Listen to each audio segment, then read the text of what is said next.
trying not to break my mic in here. Let me do some adjusting here.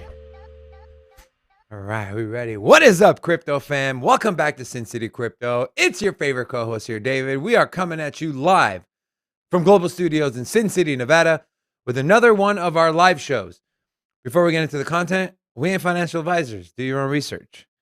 With that being said, allow me to introduce to you your friend, my friend, the self-proclaimed Big Rob. Robin, what's up? Hola! It's your boy, Big Rob, back in the house. Welcome to Sin City Crypto. If it's your first time checking us out, we are an entertainment-focused cryptocurrency channel. You know what we do here. We take the old, the boring, the stale information, and we package it up in a fun, sexy way, just like your boy right here. What's up? Also, do want to give a quick... I do want to give a quick quick shout out to Global Media. They help us broadcast to other channels than just YouTube. And then here, we don't just do live streams. We also do deep dives. Just the live stream, though. Check out the deep dives. And then we're a young and growing channel. You'll want to grow with us. If you're not subscribed already, what the hell is wrong with you? Subscribe. Hell wrong with you, people. If you don't like the video, well, I'm sorry.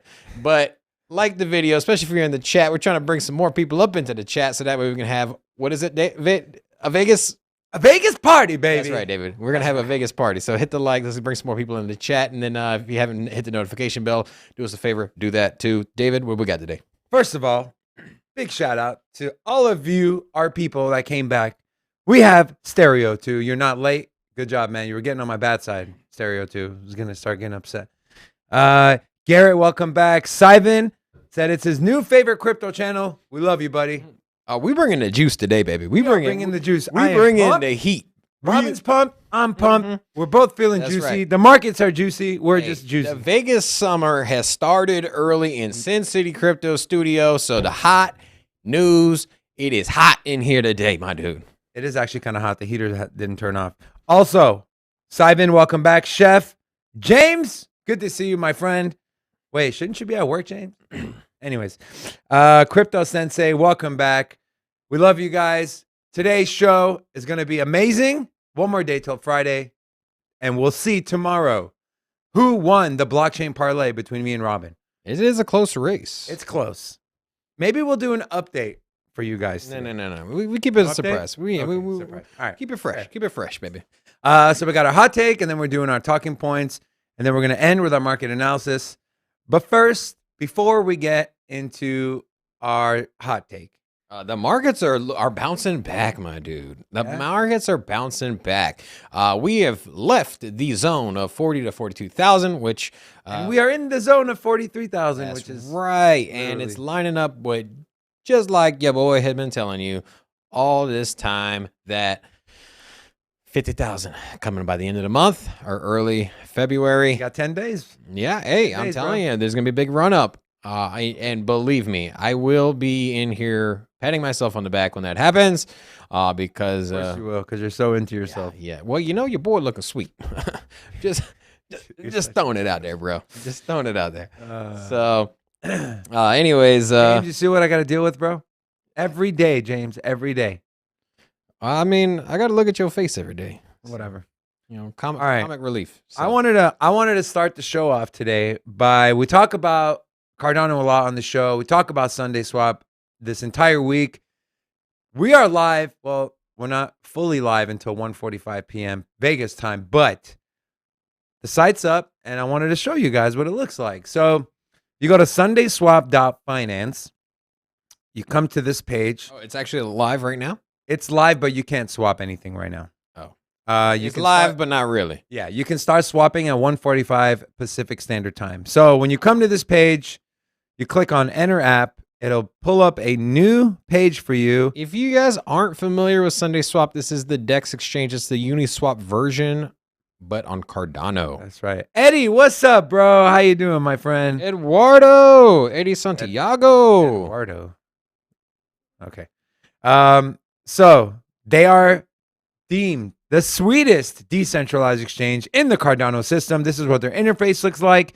You can see here all the coins that you can swap ADA with, and how much of ADA is locked. Well, right here. How much of ADA is locked?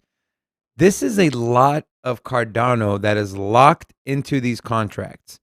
And then you can see the price here. And then when you click on swap, you'll see here swaps aren't available.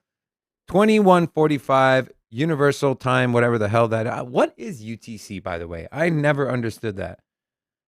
I always have to like Google and do, all right, 2145 UTC. So I did that and it told me 145 Pacific Standard Time is when you're going to be able to do your swaps. So here's where you connect your wallet. I press this. I haven't really heard of Nami and CC Vault. Robin, have you? No, I have not. Yeah. So I'm surprised that Daedalus isn't on here. I'm surprised that Yoroi isn't on here. Coinbase Wallet isn't on here. Those are. You just need to. Well, when I'm 100% sure those. Well, I put Connect Wallet, and this do is. You have the? Do you have the wallets downloaded? No. Okay, that's your reason. So if it's not downloaded, it won't let me connect it. I don't know. When I go to connect MetaMask, when I go to connect on OpenSea. No, because I know right now you can stake your Cardano through the Daedalus wallet right onto right here on the Sunday swap. Daedalus? Daedalus. Daedalus, like your sport. All right. So this is what it looks like. Just wanted to show you guys. And then you can also start yield farming as well. So earning some interest on your coins you put on there. Did have a significant pullback. I was reading some articles on this Sunday swap. Just a heads up, it is probably going to have a few hiccups or bumps in the road. Hell, bro, we're talking about Cardano here. There is going to be 0 hiccups. Watch. Well, you never know. It is code written by a DApp. So the Sunday swap protocol was not put together by IOHK, the founder of or the people that run Cardano. So we'll see. You know what IOHK, fingers crossed for a smooth rollout. You know what IOHK stands for? International. Nope. Input Output Hong Kong. That's right. International. Man, I thought I had you for a second. Stereo 2 said I was thinking, I haven't had breakfast. I was thinking about International House of Pancakes with a K. I haven't been there in a while. You like it? You like IHOP? That's all right. If like my kids are really hungry and I'm like driving, there's an IHOP. You look like one of those scraggly ass people that eat at IHOP like 3 times a week. And what do you look like? I look like looking sweet. Clown. So Stereo 2 said he connected Nami and it's just like MetaMask. So yeah. So Cardano's here, guys. It's becoming functional. If you hold Cardano, let us know in the chat. We'd love to give you a round of applause on there because you're smart investors. Invest in projects like Cardano, even when it's moving slow, even when you're not seeing 4 or 5x gains like these other cryptocurrencies are doing. If you held on and you're holding on, it will pay off. I promise. Take that to the bank and deposit it and then use it later to buy some Sunday swap. Well, you can't deposit Cardano on the bank, so. All right, so I got good news and bad news. All right. Robin, what should I? All right, I'll do bad news first, okay? So I've been talking about minting the crypto bats. So the public mint is today at 3:30 p.m. Pacific time. And we were going to mint it. Me and one of my very, very successful investor friends. He happens actually to be in the chat. I won't say which one he is, but he's in the chat right now. And we were going to do it, and Robin was going to film, and we were going to put it in our live, but that's not happening anymore because your boy ended up getting one. So we actually went to OpenSea after the gold and the silver started minting on their pre-sale. We call them paper hands. The paper hands started selling. We picked one up for like 2.2 Ethereum. So we're extremely excited. We might pick up another one on the secondary because we looked at if we do gas wars, there's always a chance you don't get the NFT and you lose your gas. And the amount of money we were prepared to spend on gas was over 1 Ethereum. So we were planning on spending over $3,300 for gas, and to have the possibility of spending that kind of money and not even getting the NFT, it was worth it to us to go to the secondary market on OpenSea and purchase one there. Bat number 869 is the one that we hold. So just cross your fingers. I am hoping for the CyberKong one. If we get the CyberKong bat, it's game over. I'm quitting Sin City Crypto. I'm moving to Jamaica, getting high every day and playing with my crypto bat. So yeah, Robin? No, you don't have to go to Jamaica to get high. You I know, but it's you just are like- aware of that, But right? it's fun. You know, they got a cool accent and the people are nice. Why and the food's why good. Jamaica? That's what I'm Yeah, I'm curious going about. to Jamaica. Come on. Where's Sean, by the way? Because Sean appreciates my accent. He's on vacation. Oh, yeah, that's right. Shame Yeah. on you, Sean. I want to know where DFib is. You think he's Yeah, where's cheating on us? DFib, bro? Maybe he found another channel. He hasn't been here in Is like he a cheating week. on us? I think so, man. Fucked up, man. DFib, where you been at, At man? least let us know, bro. At least let us know you found someone else. Yeah, just say, hey, man, Bit Boy. Bit boy. I like that. I like that. Hey, honestly though, this is a real question. So we got 7 people in the chat. What other crypto channels do you guys watch? Let us know. I'm curious. You guys watch BitBoy? Do you watch Crypto Banter? Do you watch Anthony Pompliano? I know me and Robin, we really enjoy Anthony Pompliano. Very professional. He brings a lot of really high profile guests on the show. The dynamic between him and his brothers are great. I was checking out. What was it? Banter. Yeah, I used to watch. Banter's kind of annoying. I used to man. watch it a lot, Banter's but annoying. I don't now know. they got so much filler. You don't catch any actual crypto information. It's like anymore. we're giving away banner bags and we're doing this and we're Yeah. dancing and then Sheldon the sniper is doing this. I scrolled through like the first 20 minutes and it was just like them Jamaican rambling style. about themselves and other stuff, which is cool. Like we talk about ourselves a lot, but You talk about don't- yourself more than you anyone. know I do talk about myself a lot. lot. I'm a very interesting man. You pat yourself a lot on the back. That's right. That's right. Now, Were you abused as a child? no, I was not. So, but anyways, yeah, it was just so much fun. Here's the thing. No matter how much we grow, we're gonna deliver crypto information. We're not gonna water it down. We're not gonna talk about what we did all week long and what's going on in our conferences and giveaways and all this. We're gonna keep it simple to the point.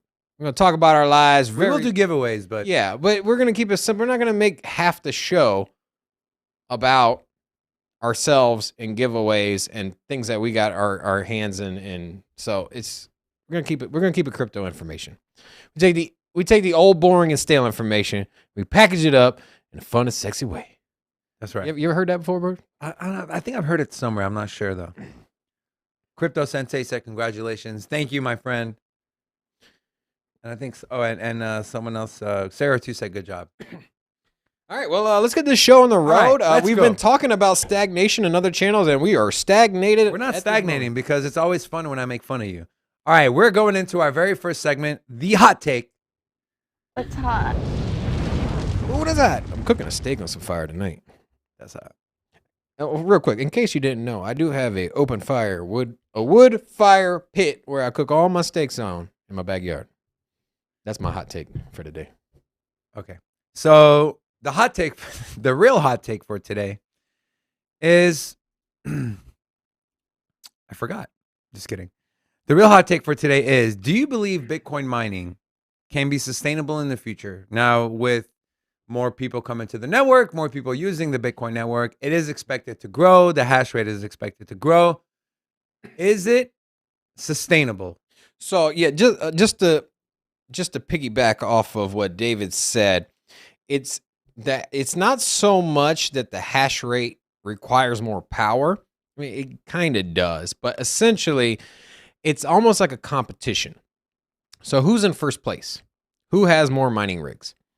And so the current model that we have now, let's just say you have a room of 5 people, and number one has, we'll just use round numbers. So the first place out of the 5 miners in this room have 1,000 mining rigs. We have miners in this room? Yeah, we have 5 miners in this room. So the top miner has 1,000 rigs. The second miner has 800. The third one has 600, 400, 200. So we have 5 people. Let's say that miner 2, obviously whoever has the more mining power gets more rewards. So the number 1 miner is going to be getting more Bitcoin rewards more often because they have more hash rate. Then number 2 is getting mining rewards, just not as frequent as number 1. So number 2 takes their profits. They're like, okay, we're going to buy another 400 mining rigs. We're going to increase our supply of mining rigs by 50%. So they go from 800 to 1,200. So now the number 2 moved into the number 1 spot. And so now what was number 2 now this guy has 1,200 1,200 mining rigs. Then the guy that was number 1 at 1,000, he's like, that ain't gonna happen. Not on my watch. Not on my watch. So he buys 500 more. So now number one and number two are trying to, outpace each other. So now who started as number one with 1,000 now has 1,500. Now number two has 1,200. And then all the while you have number 3, 4, and 5 trying to play catch up and they get more mining rigs. So that's how this energy consumption is getting out of control. It's one company after another, and these are publicly traded companies that are at the top. They have money, they have investors, they have board members. So they're trying to outpace the competition. So in turn, they're buying more and more graphics cards. So anyways, what we're proposing here for our hot take is 10 years from now, 20 years from now, when this gets even more so, the current Bitcoin energy consumption, which might be inflated, supposedly around 0.5%. The world's energy consumption in its entirety, 0.5% goes to Bitcoin. It is pretty large. And even if it is an inflated number that some congressmen's pulled out to scare people, if it's not there now, it'll get there soon and surpass that. So 10, 20 years from now, is it sustainable? You know what, Robin? Let's pull up a chart. Why not? You want to pull up a chart? Yeah. All right. Let's pull up the chart. This is the Bitcoin hash rate all the way from the beginning. And you can see, started off literally nothing. And as the years go on and as more Bitcoin adoption happens, the website stops working and then it pulls back up again. Here is the big drop you see here was China. This was in June of last year when China FUD came out and they said they were going to ban crypto mining. We had that big dip. That's when the price dipped as well. So you had the number one nation for mining unplugging all of their mining rigs. That was the hash rate drop. And in turn, the energy dropped as well. Yes. Because all the mining rigs unplugged. So you can see, and if I zoom in, you can see we are almost at all-time highs on the Bitcoin hash rate. And like Robin said, as the price or as more people adopt Bitcoin and start using it, as more countries start recognizing it as legal tender, whatever the case may be, this hash rate will go up and there will be more energy that is being consumed.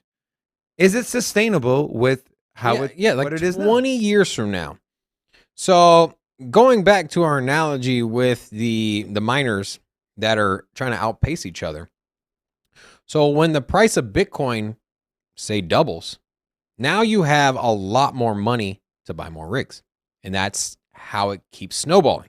So if you're a mining company and you're holding on to, say, 2,000 Bitcoin in your treasury, and all of a sudden the price of Bitcoin doubles and you're a little bit behind another mining company, hey, liquidate some of your asset on hand, buy more rigs, mine more Bitcoin, use more power.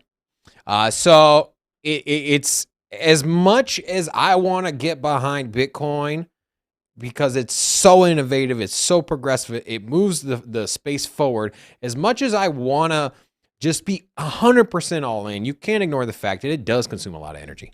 And it's what about renewable energy? So the good thing is that there are positives that come out of Bitcoin mining. So over 60% of all the energy used comes from renewable energies. And then you have like hydro, and those are like the solar power or wind power. And then you also have the hydrothermal energy as well. You got volcanic energy that. So it's not the dirtiest energy in comparison to other. It's actually extremely green compared to other industries. And on top of that, you have mining companies setting up in areas that have excess energy. So there's like hydrothermic, or there's like hydro dams, for example, and they produce so much energy, more energy than they can consume for the town or the area.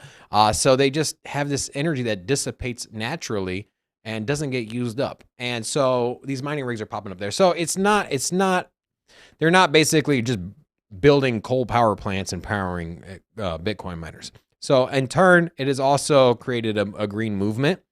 It has created competition as well. So there's a lot of positives that come out of it. But in the long term, some probably needs to change. You could put a cap, for instance, on the hash rate. So that way, once you achieve a certain level, you're at the top. But The only problem with that is that the miners are the ones that vote on any proposal changes. They're not going to vote for it. So if a miner were to vote to put a cap, they're basically capping their own profit. So Yeah, but then here's the question.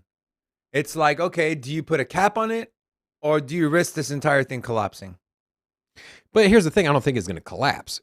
But it's going to get to a point when it goes from 0.5% and say it's like 4% of the world's energy, like That's a lot. you get what I'm saying?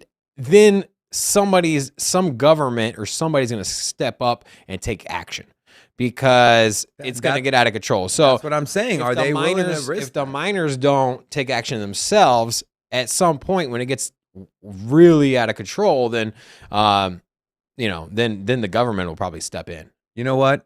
Stereo 2 said Intel's making a chip to be more energy efficient. We actually talked about that yesterday on the article. And then James actually brought up a good point. He said, compared to all the countries free out printing, 7 mints in the US plus any other transactions like people and transportation, how much energy from that versus Bitcoin? I 100% agree. So the energy consumption for the traditional financial system with all the bank branches, all of the big bank corporate headquarters, all the servers that run your credit card payments, all the ledgers, all from top to bottom. I mean, if you account for ATMs and the lighting to power all this crap, it probably dwarfs the energy consumption of Bitcoin. It probably is far more energy costly. Now, it doesn't change the fact that Bitcoin's going to grow and outpace. And we all agree that Bitcoin and cryptocurrency is going to take over the world as far as the financial system. And if it doesn't become the leader, it's at least going to take more of the space. Maybe 70% of the people use traditional fiat money and 30% of people use all crypto. And from where we are now to that is going to increase the space 10, 20, 30 fold. And so will the energy consumption. And right now it's it's not comparable to the financial system, but it could be something even worse. So That was very well put. yeah. So what do you think, David? Do you think there's a solution outside of capping the hash rate or going to proof of stake or something? I don't know if proof of stake is going to work, but you see El Salvador using volcanic energy. There's nuclear energy, there's hydrogen energy, But it doesn't change the energy there's use. my energy. I have a lot of energy. You can use my energy. Right. So no, honestly though, everything you said is on point. I think if it does get to the point where the miners are going to have to vote whether to cap the hash rate, and yes, it'll eat away at their profit. But what if the other side of the coin is countries will just say, fuck this, and we're just going to ban it because we're using too much energy. It's putting a damper on our electrical grid or whatever the case may be. So you're running that risk by wanting to be greedy, and the only other option is to cap it, and you say no, and then next thing you know, they ban it, and then you're out, everything you have. So All right. All right. Anything else to add on this one? no, that's it, man. All right, cool. We are moving on to We're our moving next on. segment, the Chitter Chatter.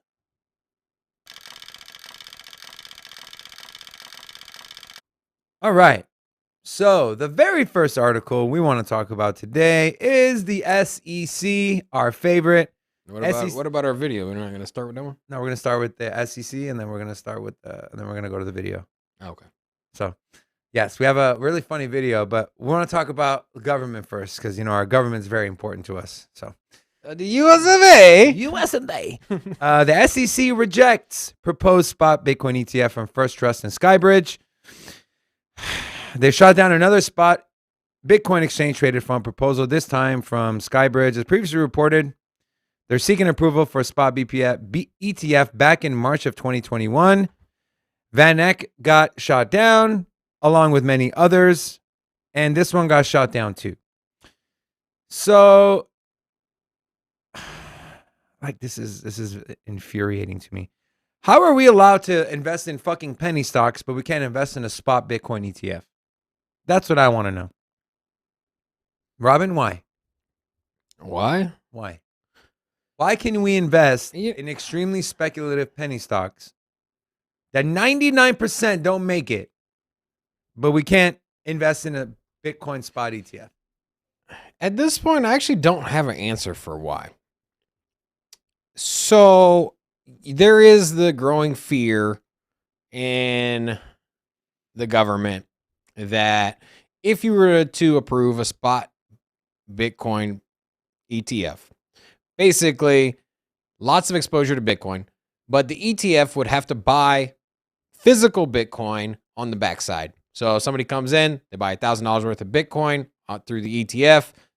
Whoever runs the ETF has to buy $1,000 worth of Bitcoin right then and there. So if $2 billion, $10 billion, $20 billion floods into the ETF right away, then that literally gets bought up by the ETF, and then the price skyrockets. So, But it's gonna create volatility, but who cares? It's gonna balance here's- itself out. It's here's gonna what they're be saying. It's Here's gonna what be they're saying. hold on. It's gonna be just like if you release a new token. The price will shoot up because everybody wants it, and then what's gonna happen? It's gonna pull back, it's gonna take a dip, and then it's gonna find its little zone, and then it's gonna trade where it's supposed to trade. And it's just the fact of the matter. Like, stop. It's like not going to the dentist to get your tooth removed because you're scared of the pain, but you would rather just live with the busted ass tooth all instead of going. So just rip it out. Just accept the spot Bitcoin ETF. Have some volatility for a month or two, and then things will level out, and that's it. But what pisses me off is their reasoning. Fraud, preventing manipulation, That's what they say. and investor protection. Preventing manipulation. You had one of the largest exchanges months ago manipulate the market and not let people take profit on GameStop. Not take profit on Robin? Who's profiting on me? That's what I Tell want me to know. that's not manipulation. Did you do anything about it? Did you find Robinhood? Were those people able to get their money that they lost, that they should have been able to sell and cash in on their profit? No. But you say you're worried about investor protection. It's bullshit. I think what I really think is they are giving time to the banks and the bigwigs and the companies with big money to buy up Bitcoin before they do it, because they know what you know. What you're saying is, I want a spot, gets approved. These companies that want to do a spot Bitcoin ETF will have to go out and buy Bitcoin to back up however much money they're offering in their fund. So when that happens, the price will skyrocket. And so if their buddies on Wall Street are not in Bitcoin yet, it'll be to their detriment. But if they hold it off on some bullshit like manipulation prevention and investor protection, God, it just that is not the real reason. That is not the real reason. Like, I legit think our government thinks we're fucking stupid. If you really want to know what the true reason is, it is that the U.S. banks do not. They're basically, if people start removing their money from the banking system, their savings account, and putting it into crypto, the banks lose. And who funds the U.S. government? Who lines the pockets of the politicians? It is the banking system. The Wells Fargo, the Bank of Americas, those are the ones that provide all that lobbying cash, all those private dinners, all of that campaign funds. A lot of it comes from the pharmaceutical and the financial sector. That's where the money is coming from. And I have some good news to tell you. Now that crypto has grown, and now that these big exchanges have created a name for themselves and have a crap ton of money, they now can lobby too. So now you got competitions, banks. You got competition.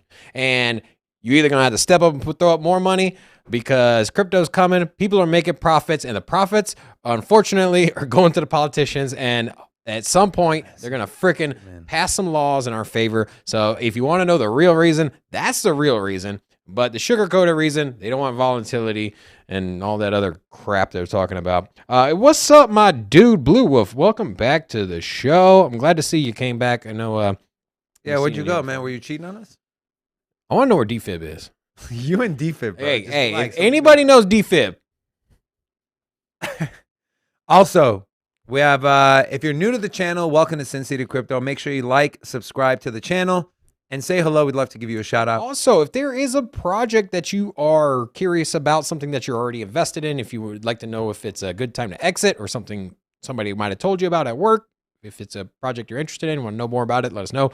We'll take a look at that in the market analysis section. Now, we got some more SEC news, but this time not from the Grim Keeper, Gary Gensler, but from his number 2, who seems to have a little more grasp on who is number 2 working for? A grasp of actually having a brain. SEC Commissioner, her name is Allison Lee, says crypto doesn't require a special regulatory framework. I'll read that again. She said that crypto doesn't require special regulatory framework. Would you be okay? Before I read a little tidbit of this, would you guys, Robin and the chat, would you guys be happy if cryptocurrencies were treated the same as stocks and the stock market? My answer is yes. Okay, here's the problem with that. That there is multiple facets of cryptocurrency. So it's not just strictly a payments platform. So if you were to just simply create a new paper money and circulate it around the United States, for example, you could regulate it as a currency. However, this is multiple different technologies that are emerging from the same crypto world. So you have payments, you have staking, or so basically you have a future retirement fund. So treat staking like CDs, and then you have investing in the protocol by staking. So basically you have like stocks almost, and like dividends. And then you have the technology that runs. So the payment rails, there's so many different, but all of these can be regulated in different sectors. So you don't have to have the SEC regulate all of crypto, because basically all they do is just regulate stocks, and crypto is so much more than just a stock. It's not an equity in a company.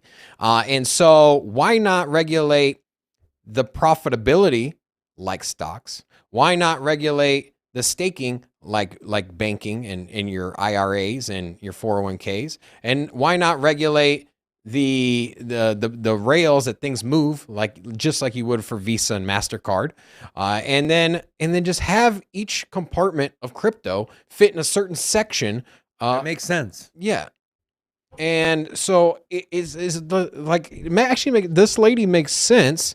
Maybe she should take Gary Gensler's spot. Maybe she should. And you know what? Because here's the thing that Gary Gensler always says. He's like, just come down here and get registered. And then he gives no framework on how to do it. At least this lady is saying, okay, here, we don't need to do it this way. We don't need to create something brand new. We can figure this thing out with the system we currently have. There's no need to put in a crypto czar and have a whole crypto department and come up with something completely different. Like, we already have a system in place. There's leaders there. There's laws there. Just figure out, pick and choose. So just pick and choose what avenues the crypto sector goes into, and then just regulate it. Let me read you guys a direct quote from Commissioner Lee. She said, rather than pursuing approaches that would single out digital assets for special treatment under SEC regs, treatments that other asset classes don't receive, in my view, we should continue to work together to bring these emerging assets and markets into compliance. Yes. Yes, yes, and yes. Can we, what do we need to do to get just Gensler take the handcuffs off? What do we need to do to get Gensler out of here? Take the handcuffs off. And this is why we need more women in our space that aren't Elizabeth Warren or Nancy Pelosi. We need some women on this show. If there's any crypto experts that want to come in and help us do some crypto research or get some camera time, we'd love a little diversity here. Yeah. At least I would. I'm tired of looking at David too, by the way. Yeah, okay. Let's move on to our next article. Google creates blockchain unit, hires new founding leader. So Google is getting into blockchain. Google is forming a new blockchain unit dedicated to the tech. So you had G Unit, like 50 Cent, the rap group. Now you have B Unit. B Unit, dedicated to the tech and why other. Why didn't they call it G Unit? Because they're Google. That would have made sense, right? Google creates blockchain unit. Nah, GB unit. GB Unit? GB Unit? Like GPU? Oh, like GPU, but GBU.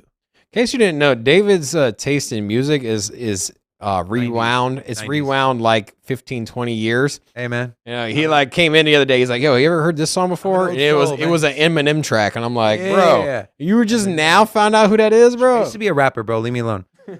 The Alphabet subsidiary. If you're not familiar, Google's parent company is Alphabet. That's what they're traded on the stock market. Has appointed a new executive to lead a unit dedicated to blockchain and other next-gen distributed computing and data storage technologies. Shivakumar Venkataraman. He was the engineering vice president of Google or Alphabet. Now he would be the head of the B unit. So yeah. We saw, who did we see? We saw Microsoft. Now we've seen Google. We saw Twitter and Square. We saw Facebook, now Meta. So the dominoes are falling. These large companies understand that the space we're in is the future. So when the prices are dipping and you go to YouTube or you go to Google, and the first thing you see when you type in what's going on with crypto is crypto going to zero? Is crypto a scam? You shouldn't invest in crypto. Crypto is too dangerous. Blah, blah, blah, blah, blah. Don't listen. Follow the money. I always say this all the time. Follow the money. Look at what these giant companies are spending money on. They could be spending money on 20 million different things, but they're spending money on creating a blockchain B unit. So that's my take on it. Don't let people, especially these pundits, these morons who go on mainstream television, who have zero knowledge on crypto, can't even pronounce the name of things correctly, and they want to sit there and tell you that it's not good to invest in. You had Dave Ramsey on his show, who millions of people talk about, saying he would rather throw money out of his car and create a traffic jam than to invest in Bitcoin because, quote, it's more fun. These are the people that, not us here in this group at Sin City Crypto or in our chat, because we're smarter than that. What does this have to do with Google? I'm just saying, follow. I did a Robin. I went off tangent. Like I have, I'm just saying, like sitting here trying to figure out what the I'm hell saying, you're talking No. about. My point I'm trying to make is, instead of listening to people who have no idea, look at the companies that are worth billions of dollars and look at what they're doing and what they're investing their money in. They're investing it in blockchain and cryptocurrency. Robin? I don't know how that had anything to do with Google.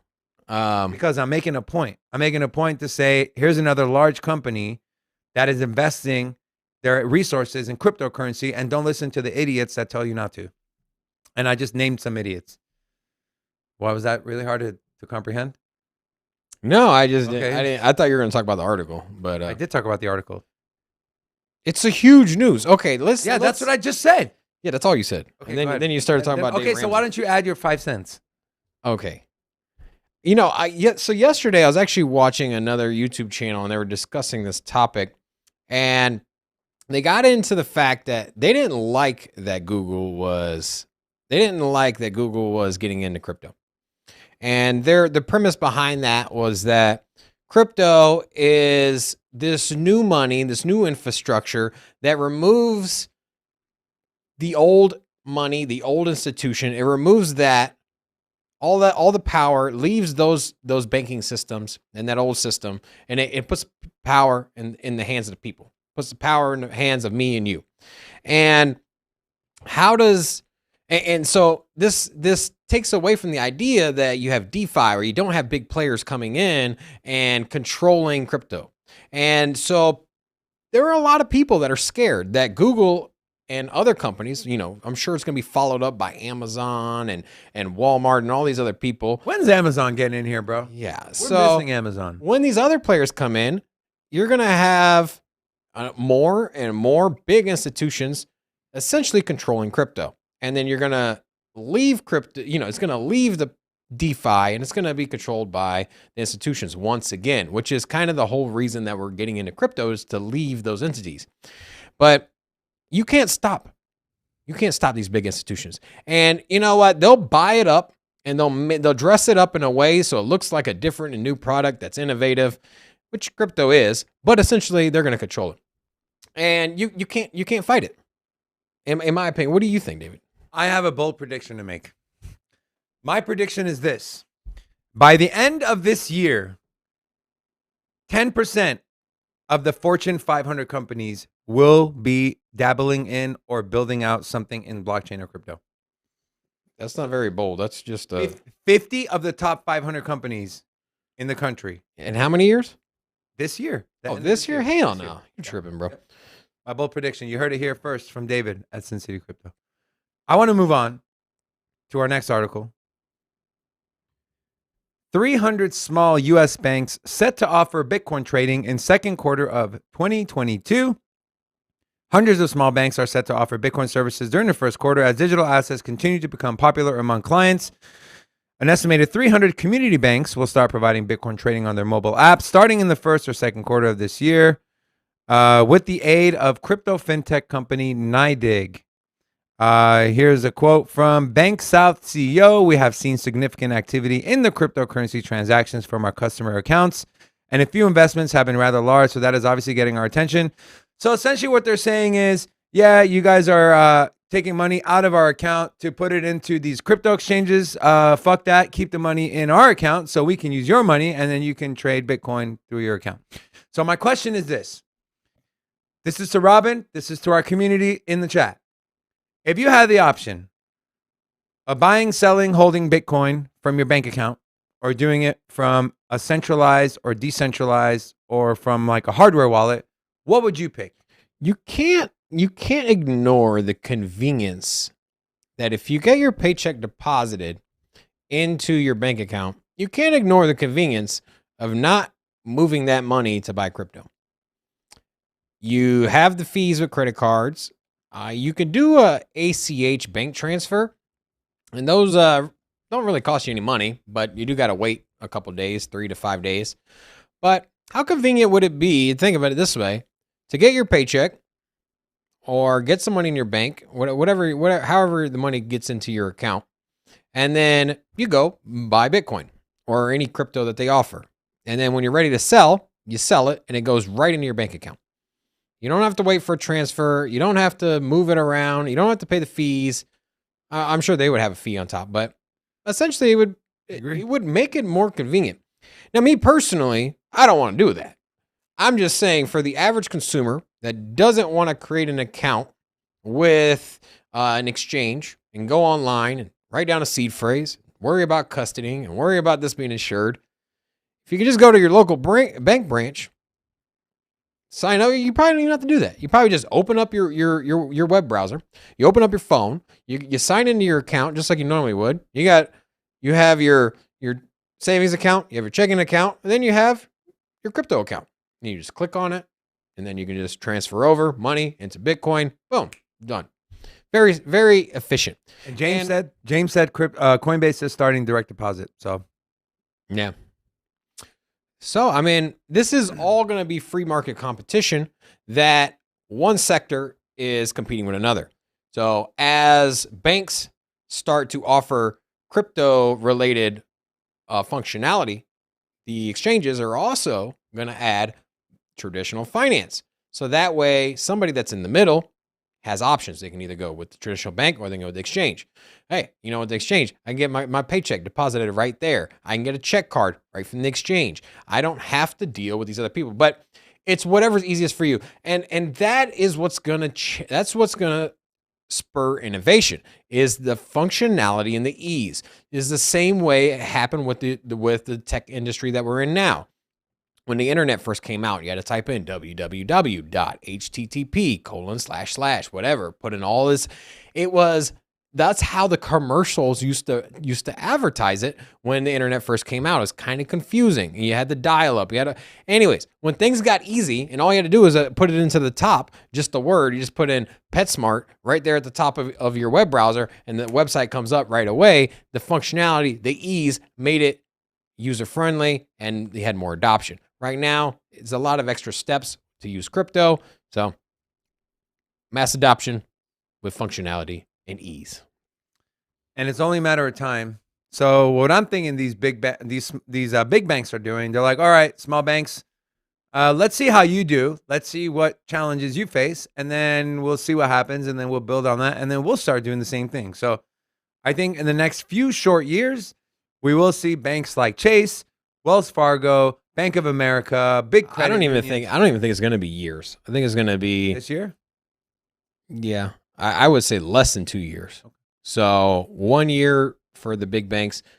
It's gonna fall like dominoes. Once one large bank does it, you're not gonna No bank left behind. Yeah. You know, the next ones will just Bank fall. if Wells Fargo all of a sudden offers crypto trading on their websites and on their platform, Let me ask you a question. Who do you bank with right now? Bank of America. If Chase came out and they were the first and only one that said you can buy, sell, and hold your Bitcoin on an account, would you go open up a Chase account? Yeah. I would too. Yeah. But good thing I already have Chase, so I'm good. All right, we're going to move on to our very next article. More Bitcoin mining news. We didn't want to couple this up with our hot take because we didn't want to have a 20-minute long segment talking about Bitcoin mining, so we kind of broke it up. But a regulator, a top financial regulator from the European Union, says that the EU should ban proof of work crypto mining, stating that it is using way too much renewable energy and there's not going to be enough to serve the country and the continent of Europe as a whole. It has come under increasing fire for its environmental impact. And with this article I pulled up for you guys, this is a Bitcoin mining map. The darker the shade of the color, the more hash rate or the more mining comes from that sector. You can see the US, Alaska, we are the number one. If you want to look at Europe, you're looking right here.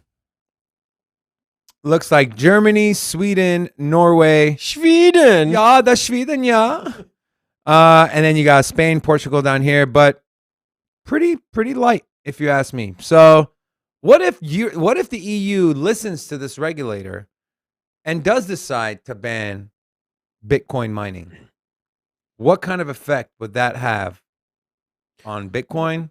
Well, here's the thing. If you're looking at your energy grid and you aren't providing enough electricity for your citizens, then you're faced with an ultimatum. Ban it or don't ban it and have people's power get cut off. It's simple as that. So are they, this is what I was saying. Like, you're going to get to a direction, back to what we mentioned in the hot take, as more and more miners start plugging in. If the infrastructure is already maxed out and you start plugging in a crap ton of Bitcoin mining rigs and you start draining the grid and people can't run their AC, can't run their refrigerator, or you have rolling blackouts, you're going to put the country and the regulators in a position where it doesn't matter if they believe in Bitcoin. They gotta provide for their citizens right off the rip. So it's, I don't know. I could see this happening. I don't think it's going to happen right now. Keep in mind that if you're looking at the chart, most of the mining is located in very large countries that have, like, let's just take the U.S. for example. Our grid is not going to collapse, and almost all of the mining done here in the U.S. is done with renewable energy, so it's not putting a strain on the grid. But in other countries, like we've seen in Afghanistan and Pakistan, they have been tapping into the grid, and their energy isn't as efficient as ours, for example. So, what about you, David? I'm just reading the article. Michael Saylor is actually saying that the trend of Bitcoin miners using more renewable energy is growing, but in countries like Sweden and Norway, they're worried that too much of their renewable energy is going to mining Bitcoin. So, you know what I would do if I was a country like Sweden and Norway? I would build my own Bitcoin mining rig, and I would use the renewable energy that I create, and then I would mine Bitcoin, and then I would use that money to fund my economy and my country and my people. That's what El Salvador's doing. Why not? Why not do that? What? That's all I got. No, that's all I got in this article. So I don't want to spend too much time on Bitcoin mining. I think it's important, but it's not the most juicy topic to talk about. We are getting into some NFT news because your boy David here at Sin City Crypto loves him some NFTs. Another big name is joining the Bored Ape Yacht Club. This project is, I don't even know how to explain where this project was, what it's done, and what it's doing. It kind of boggles and blows my mind. Serena Williams' husband, Alexis Ohanian, if you're not familiar with him, he was a co-founder of Reddit. He bought her a Bored Ape Yacht Club for her birthday. She is one of the most influential tennis players, and she is big on NFTs. She actually had a CryptoPunk, and now she has a Bored Ape, and this is what her ape looks like. A little sad pink ape. So, did you like that? The ape doesn't have that many rare qualities to it. Actually, sometimes the simpler ones are more rare. Oh, really? Because I don't think the pink fur. I think the pink fur is the rarest part of this. Right. Of this NFT. But I got OpenSea pulled up here for you guys. Okay, this is the if you're not familiar with OpenSea, it is a secondary market where you can buy and sell your NFTs that are Ethereum based. The largest in the entire world. They do about January. They're set to do $3 billion in volume just in the month of January.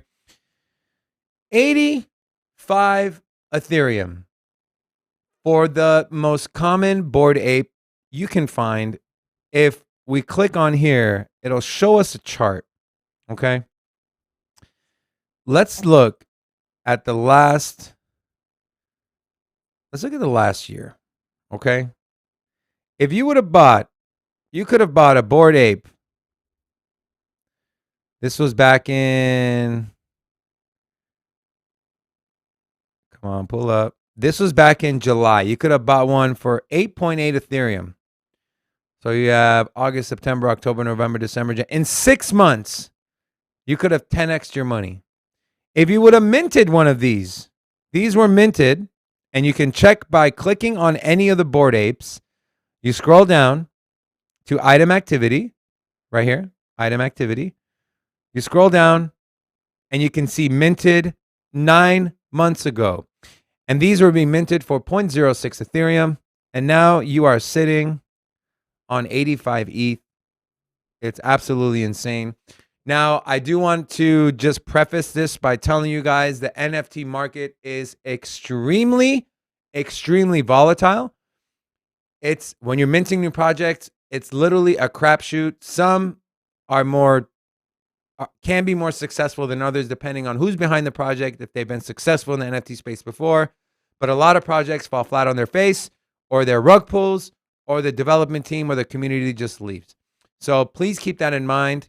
You can lose a lot of money with NFTs, but if you're able to find one, it could literally be life-changing. Literally life-changing. So with that being said, we're going to show our video that we found for you guys. I've been talking about crypto bats for a while, and so we found the promotional video from Ozzy Osbourne and his wife themselves. I'm hoping you haven't seen it because it's pretty cool. A lot of the celebrity ones that they do a promotional video are very cringy. They're like, ugh, get away from me. This one's actually really good. Let's go ahead and roll it. David's cringy. All right, ready? All right, hold on. Technical difficulties. You had one job, producer. All right, ready? One Ozzy job. wanted a Bored Ape for his birthday, but I told him the floor was just too high. And with crypto winter just around the corner, it wasn't a good idea. Then he missed the Clone X whitelist by a few hours, and that didn't go down well at all. He was becoming a laughingstock with his friends. At one point, I really thought he was NGMI. But my Aussie doesn't give up. Shit! He started thinking. He started working. He was locked away in his library for weeks, working on something big. He teamed up with a company called Sutter Systems. Well, that's a good idea, really. Their mission was to create an NFT project that wasn't another celebrity rug pull. I hope it sells. They wanted to build something wonderful, Come on! something full of utility, something unique. They've called them crypto bats. Probably nothing. Let us know what you guys thought about that. Is that something that would hype you up and make you want to go buy the project? Let us know. But off the back of that video, I just wanted to show you guys the OpenSea account for CryptoBats. So the way it worked, they had a pre-sale whitelist. Gold and silver got to mint. Gold got 3 mints. Silver got 2 mints. And they minted yesterday. Today is bronze. Bronze each gets 1 mint. So we're now up to almost 7,000 NFTs.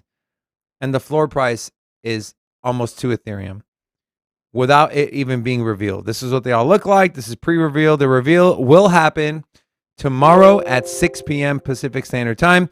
If you are an NFT fan or if you have CryptoBats, if you just want to know more about NFTs, let us know in the comments and we will focus a little more of our segments on NFTs specifically. Maybe we'll do like an NFT corner for you guys. So, yeah, so this is the one that I ended up getting. We can't see what it is, but CryptoBat number 869. Cross your fingers. Hope it's a super rare one. Hope that it's the CyberKong one. If it is, I will do a giveaway for everyone in our chat. Are you going to give me anything? No, I'm not going to give you shit. All right. So that'll do it for our, wait, one more article. And this one's going to be quick because we just wanted to show you guys. Individual Ethereum miner hits jackpot with $540,000 block reward.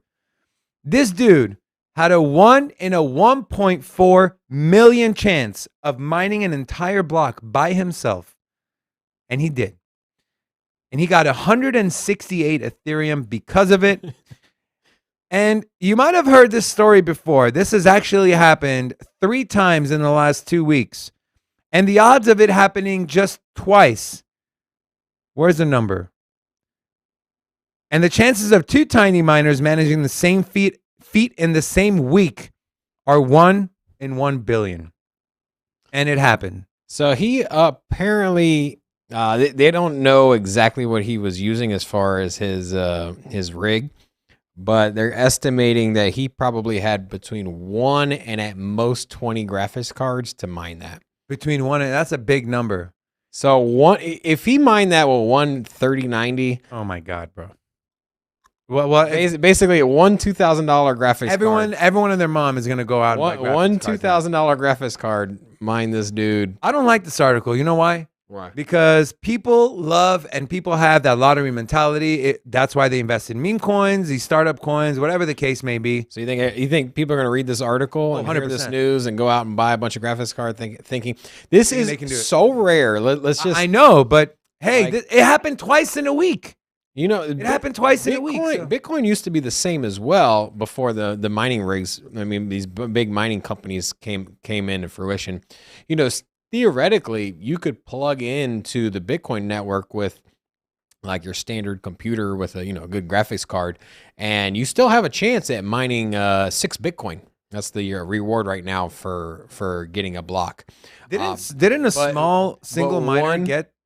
It's been a long time. Nah, I'm pretty sure it was recent. No, it's been a while. Sure.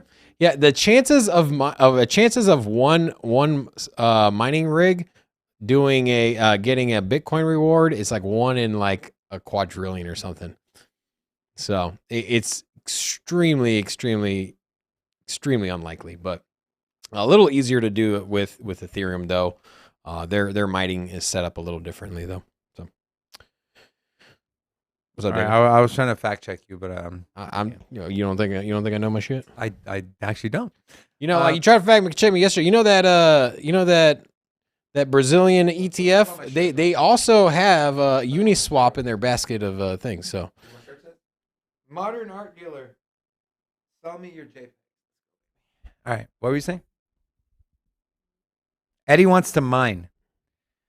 So so me and my friend, we actually were thinking about this. We're like, okay, what would it take to mine Ethereum? So we did the math. And I took the terawatt hashes per hour, the block size, blah, blah, blah, blah, blah. If you buy 4 dozen of the highest quality 3090 graphics cards, okay, so 48 graphics cards, you can mine $1,200 in Ethereum a month. in a month. $1,200 a month with 48 GPUs. So the general consensus, if you're wondering, is that on average it takes a year to to generate enough revenue to pay back your graphics card. So just think of it that way. If you buy a $3,000 graphics card, it takes about a year for you to make $3,000. It's generally That's a good way, easy to remember. So for me, I look at how much profit can I make? How much can I grow my crypto portfolio in 1 year? And it's more than a 1x, you know, or more than doubling your money. So 2x, excuse me. So, yeah, you give me $10,000, and you give me the entire crypto universe to invest in. I'm gonna get more than just $10,000. You're gonna invest in Shiba Inu, aren't you? No, not at all. You know what? And even at 1 year, that's the break even if you think about it. Are you still hating on shit, bro? Because we're talking about shit today. I don't really care for meme coins. They bring no value to the crypto It's not about space you don't care. as far as technology. You outright it hate brings on people them. together. It brings awareness to our space. Outright hate on them. Yeah, it doesn't bring any You value. shit on the SHIB community, and I'm not going to stand for it. We're moving on to our very end, last segment. Before we get into the markets, let us know if there's a project you want us to take a look at. If you want to know, hey, is it a good time to enter? Should I sell it? Should I hodl? What should I do? We'll pull up the chart. We'll show you everything you need to know. Without further ado, let's get into our market analysis.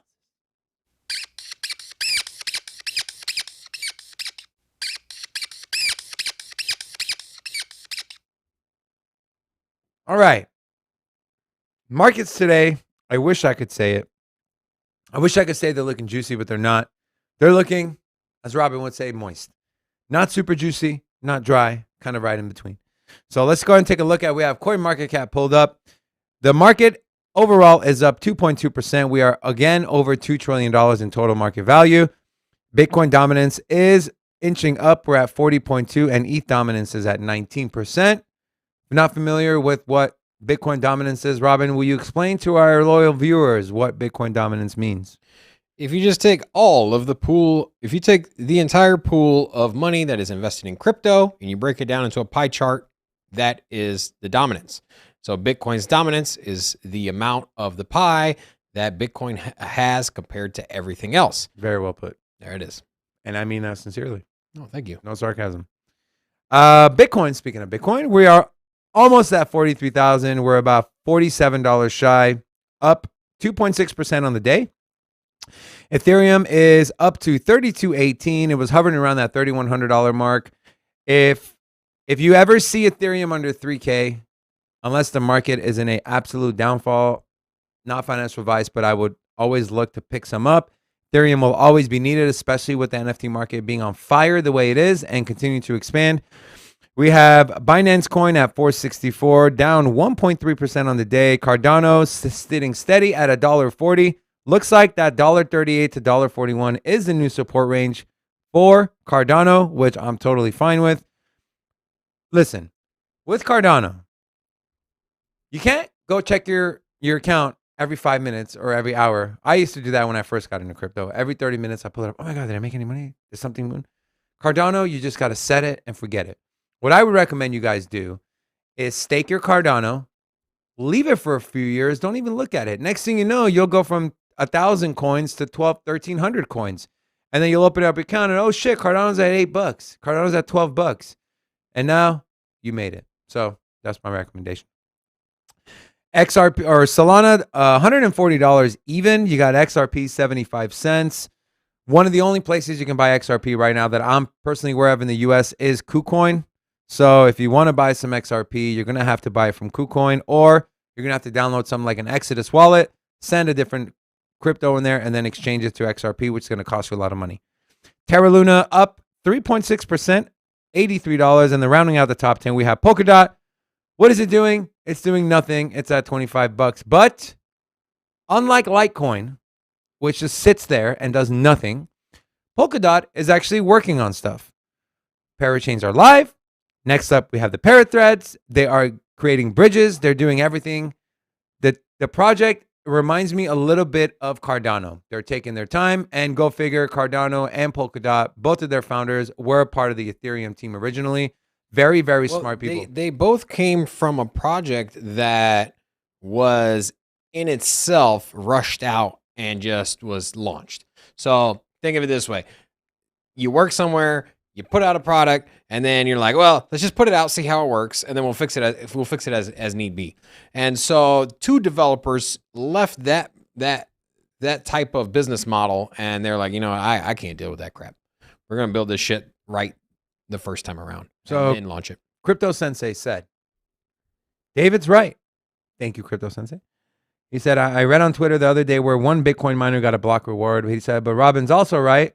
The odds of doing that are astronomical. Yeah, when I was Who was saying, right first? I was. So, no. So I guarantee you that one Bitcoin miner did not use a standard desktop computer or like a regular graphics card. So now you're changing the narrative. No. What I'm saying is that I guarantee you that guy had some ASICs. He had some mining rigs set up just for Bitcoin, and he just lucked out.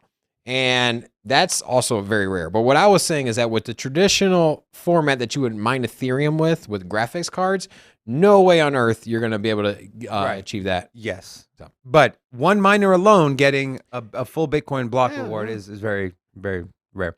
Sivan asked about Luna. He got in at $30. Robin's a big Luna fan. He loves Luna. Robin, will you tell our friend Sivan, what do you think about Luna? He got in at $30. Obviously, you don't need us to tell you. Luna. Well, the $30, so great buy. here's the thing. Luna had a huge run up. It's 4x'd in the last like 4 months or something like that. I don't. If you have the chart, you can take a look at it. But anyways, it had a huge run up as of recently in the last 6 months. So it might have ran out of gas as far as big gains. However, let's think about what does Terra Luna bring to crypto world. It brings stable coins.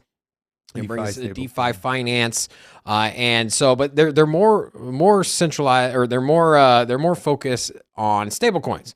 And right now, we're kind of a bearish trend. Probably we are in a bear market. Let's not kid ourselves. Whether or not it's prolonged, a year or 2 years, absolutely not. But right at the moment, we're in the bear market. So stable coins, obviously, they do well in bear markets, and so in turn, Terra Luna is doing good as well. However, I don't see it getting a huge pump. So I think it's a great long-term hold. Actually, I think I'm gonna pull up the chart, Robin. Go ahead and you can keep talking over the chart if you want. But this is the Terra Luna 1-day chart. We are making lower lows and lower highs unless this right here, we continue to go up and we close over $87.29. If we can close over $87.29, we are not in a bear trend. But if we close under $87.72 and we start going down, then we are in a bearish trend. But I talk about this all the time, and I will continue to talk about it all the time whenever there is a squeeze on the Bollinger Bands, which looks like this is happening now. We do see a significant price move. I'm not sure it's going to be to the upside, though. I think it might be to the downside. We do have some strong support here at $66, but if we lose 66, then we're looking close to 52. So me personally, and I'm sure Robin would kind of agree, that if you're holding Luna and you bought it at $30, unless you absolutely need the money, I would hold it. This is my personal opinion. So let's get back to the overall markets here. Let's look at some of the biggest gainers and losers. Here's one big loser. Okay, so Crypto Sensei says computing power of the guy that mined the Bitcoin reward was 126 terawatts of hash rate. One mining card, the 3090, which is the top. Was that what you were researching? Yeah. So the top graphics card, the number one graphics card, and the NVIDIA lineup, which is the 3090, right? Which is 3090, has 87 hash rate. And this guy did. This is terahashes. Yeah, that's what I'm saying. 26 terahashes. Oh no, hold on. That's for. Either way, that shit's almost impossible, and this dude got one. So it was like 6.25 Bitcoin. I just feel like people see that, people read that, they have this Yeah, so the 3090 for Bitcoin is 121 mH hash rate. Megahertz. Megahertz. This is So- terahertz, bro. So We're not even at gigahertz. yeah, so he's got a dope ass setup. Yeah. You know, obviously, you know, it's smaller, 126 But terawatt. the block doesn't also always go to the person who has the most hash power. Sometimes it just So get lucky. the way the hash rate works is that the more hash rate you have, think of it as getting a raffle ticket. So the more hash rate you have, the more raffle tickets you buy. So you can have, say there's 10,000 raffle tickets. If you are number one in hash rate, you're going to get 4,000 raffle tickets. But there's still another 6,000 of them left. And if you have, whoever has the bigger piece of the pie, hash rate gets more of the raffle tickets. So you can have one guy, the smaller people, getting a very small chance. And that's how that happens. So. And I want to say some, guys, real quick before I forget. If you didn't know, we upload our audio from our live shows every day on Spotify and Apple Podcasts. So if we're going too long and you got to go, or if you miss out or you don't make the show, hit up Spotify, hit up Apple Podcasts, search Sin City Crypto, and you'll find us there. We upload every day right around between 1 and 1:30 p.m. Pacific time. You can listen to my soothing voice in your car as you drive to work. Okay. I have the biggest gainers and losers pulled up here. And don't do the whole camera thing. I already did it. You weren't paying attention. We have Woo Network. Is this a Ric Flair coin? Robin, look at the screen. Woo. Yeah, I don't know. I'm not familiar with that project. Woo. What a Woo? Woo Network. Breaking into the top 10 at number 97. It is up 13%. What the hell does Woo do? What do Woo do? Is a deep liquidity network connecting traders, exchanges, institutions, and DeFi platforms with democratized access to the best-in-class liquidity and trading execution at lower or zero cost. If you would like us to look a little further into the Ric Flair Woo token, please let us know. More than happy to do that for you guys. Chef Murder said, can you look at the Graph project? He says, have some, not sure if I should sell. I'm up 2.5x in initial investment. All right. So, Jeff, we did do a graph deep dive. Make sure you go watch that, but I will definitely look at the chart for you. Okay, my friend? Bora Bora up 7%. Quant up 8.8%. And then Crypto.com coin. A lot of hype leading up to the Staples Center rebranding to Crypto.com Arena. And it kind of pulled back, but it's been holding over 40 cents. So this is great. And as more and more people, they are doing a marketing campaign blitz. They are spending a shitload of money on marketing. You see them everywhere on UFC, Staples Center. They paid like $700 million to be the name on that building for the Los Angeles Lakers and the LA Kings and whatever else plays there. So 46 cents. If you guys hold any Crow coin, Crow token, please let us know in the chat. I personally hold a little bit, not too much. Robin, you hold any Crow token? No, I did. I sold a while, like Would a year ago. Would you buy or hold Crow token in the future? Yeah. Okay. I like the Crow token. They kind of force a lot of lockup on it. So when you get the debit card, so if you're interested, you say you use crypto.com, you're interested in getting the debit card, you have to lock up so much crypto.com coin for X amount of time, like 6 months or a year or something. I'm not too big on crypto.com. They're staking rewards, not just for the Crow token, but for anything in general. Fees are a little out there, so yeah. But looking at some of the top losers, you're going to look on the right-hand side of the screen. We have Secret down 6%, BitTorrent. So I hold some BitTorrent, and I look at my account, and I'm like, why the hell did I go from like 1.2 million to like 100 and something million or whatever the case may be? Apparently they increased their supply. They did a 1 to 1,000 increase. So for every one BitTorrent token you held, they will give you 1,000.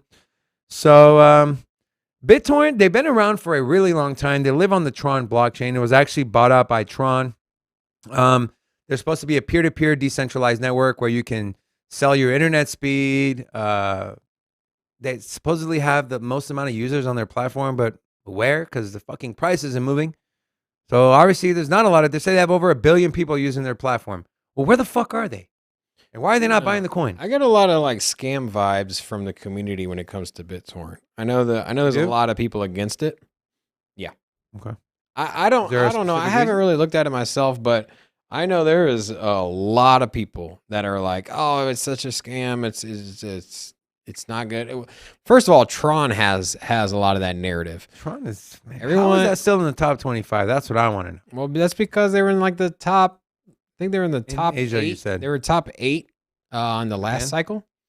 Yeah, I mean, it was supposed to be what Ethereum is. So initially, Tron was supposed to be what Ethereum came to become, and they didn't deliver. So What project am I looking at? Graph? the graph. All right, let me pull that up here. Look at that face. Mm-hmm. Look at that ugly face. All right. Chef, that was Chef, right? Chef Murder? Yeah. All right. So this is a graph chart. I'm going to do the 1 day for you. Sitting at 54 cents. So this actually looks like it might be a good entry point. We are trading towards the lower end of the Bollinger Bands. He says he's holding. He wants to know if he should sell. I think he's getting freaked out because of the downward trend. So let's take the indicator off here.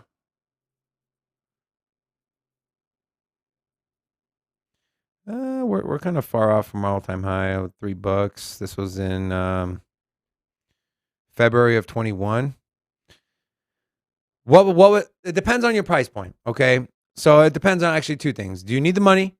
If you don't need the money, I would say hold it. And also depending on what price did you buy it at? Did you buy it He said he got 2.5 2x? So he bought it right around 20 cents or so.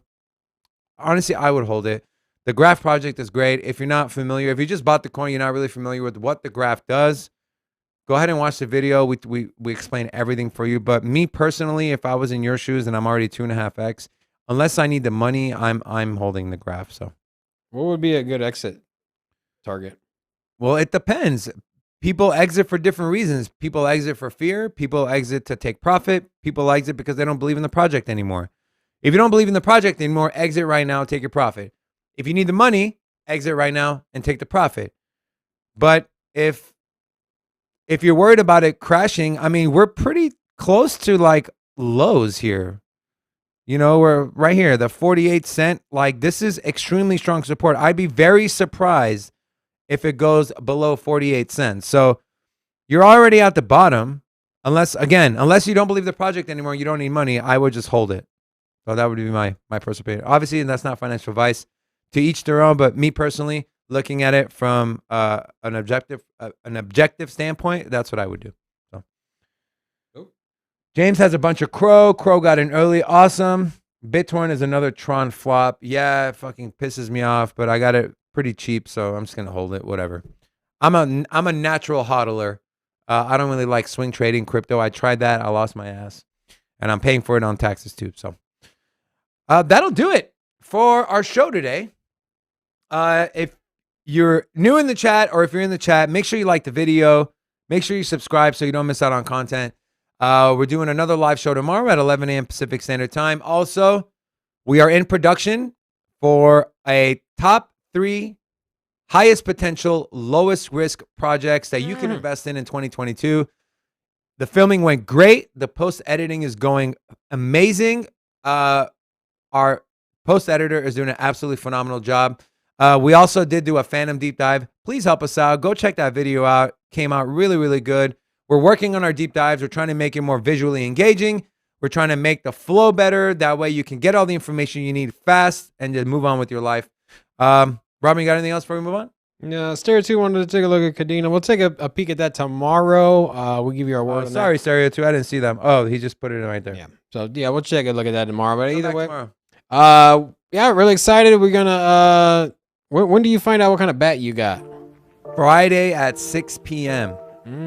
So Monday, I will reveal my bat to you guys. Okay. Just pray. It's a Kong bat. It's a duck you ever bat. seen Waiting movie where they have the bat? You're such an idiot, bro. You're so stupid with his balls. Yeah. You're a fucking sick person. All right. Well, thanks All right. for watching, guys. We love you guys. All right. We'll till see you next tomorrow. time. Peace.